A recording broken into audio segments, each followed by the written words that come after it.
brutal violence, sexual assault, and masked women. This isn't Marvel Movie Night at Harvey Weinstein's. This is Super.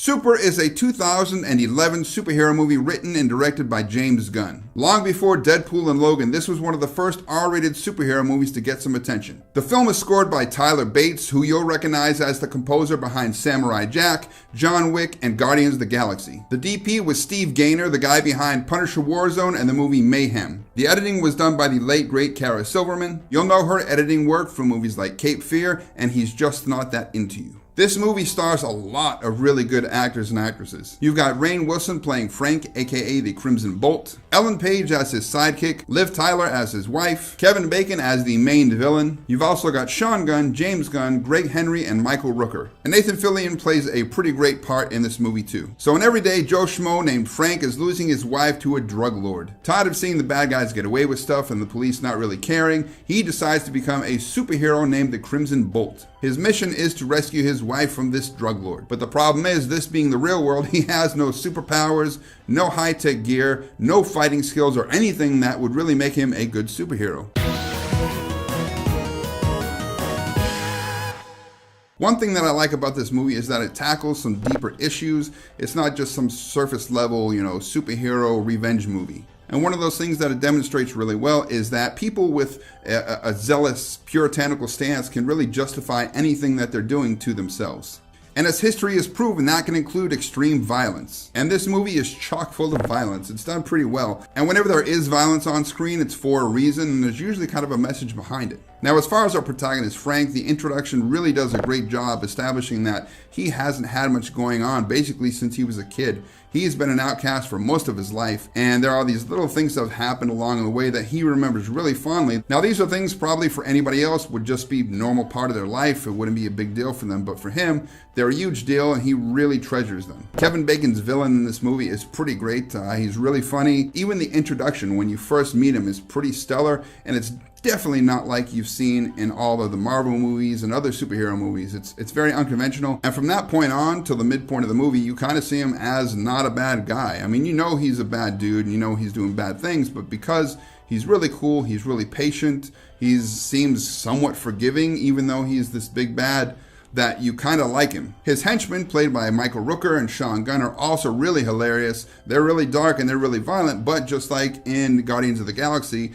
they have great chemistry, and there's a lot of subtle jokes and expressions and faces that they make at each other that really get you involved with them and really give you a giggle. And Frank has this inner monologue that you hear throughout the entirety of the movie, and it's pretty great because it reminds you of an actual comic book, like you're reading through the panels. It really gives you insight as to what he is doing, what he wants to achieve, and what's driving him. There are some really funny side scenes with Nathan Fillion as the Holy Avenger and James Gunn playing a demon who's trying to corrupt the youth, and these are actually something that Frank is watching on TV on this televangelist channel. And these videos really fit that televangelist TV mold because they're way overdone, way over dramatic, and the scenarios are like super unrealistic, but they are damn funny. I've always liked Rainn Wilson ever since basically the first episode of The Office. He can be really charming.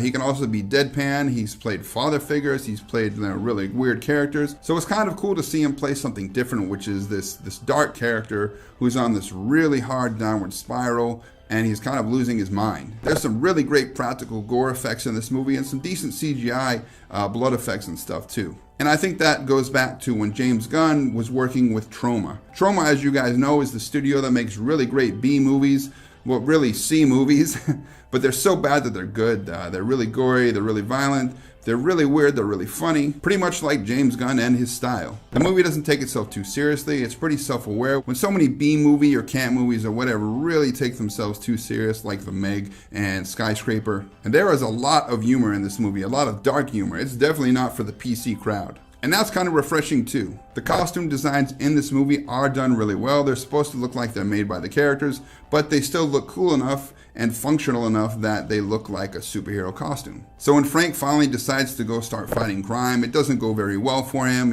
He picks a bunch of wrong places, some where nothing happens, and some, of course, he goes to like stereotypical neighborhoods. And he uses these failures to make himself a better superhero. He starts using different and stronger weapons, and when he uses them, he uses them to great effect.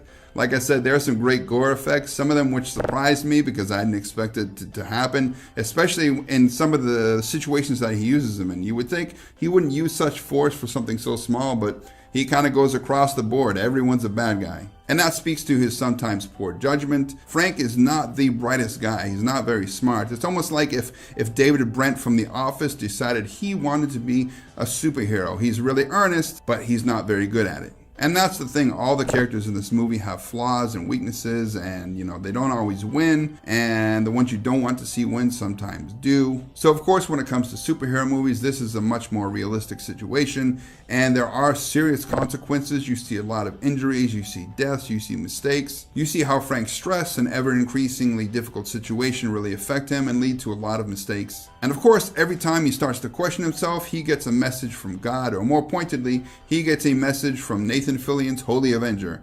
And I must say that if Nathan Fillion came down and was giving me messages from God, I'd probably listen too, because Nathan Fillion is awesome. This movie takes your expectations of what a superhero or even a revenge film is and kind of flips them on their head. Ellen Page is pretty great in this. She's pretty great in everything that she does, but she really stands out in this because you can tell she had a lot of fun playing this character, because this character is way out there. There's a lot of things you see in this film that kind of show what kind of a director James Gunn would become. And one of those is the amazing use of music to go along with what you're seeing on the screen. And of course, as you guys know, Guardians of the Galaxy 1 and 2 have an awesome soundtrack, and it's really woven into the story, just like it is with this movie. And there's a cool little cameo by the guy who played the Greatest American Hero, which was this 80s superhero TV show I used to watch when I was a kid. The final confrontation, that final battle, is really great. There's a ton of great practical gore effects, explosions, all the stuff you'd want to see in an action scene. But as great as that scene and a lot of these points were, let's get to the bad.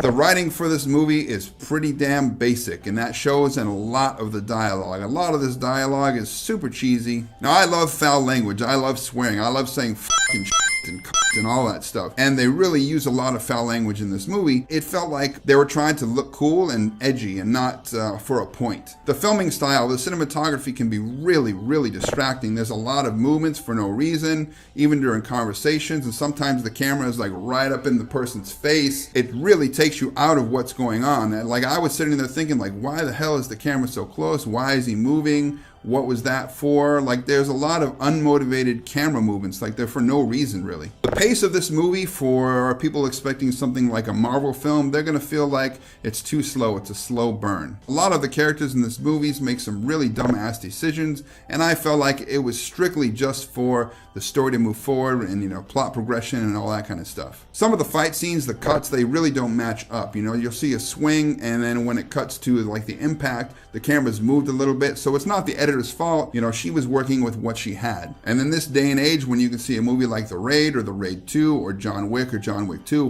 where the cuts are nearly seamless, watching this just feels really disjointed. The lighting in this movie is very, very distracting. It's super white. You can tell that the lights are probably like right next to the actor's face, right off the camera. I'm not sure why they did it, if they were trying to give it more of a comic book look, like it was on the white page or something, but it's not very good, and it really takes you out of the movie a lot of the time. And going back to maybe trying to make it look like a comic book, there are a lot of these effects that happen, like in the old Batman series from like the 60s, pow, bam, all that kind of stuff. When they do that in the movie, they usually cut when it happens and they freeze it, and then they start it back up. It really takes away from those kills or those punches or whatever. It doesn't enhance them or make them funny or whatever. I think it was kind of a dumb decision, and it really kind of messed up the action scenes a lot. There's this really big thing that happens at the end.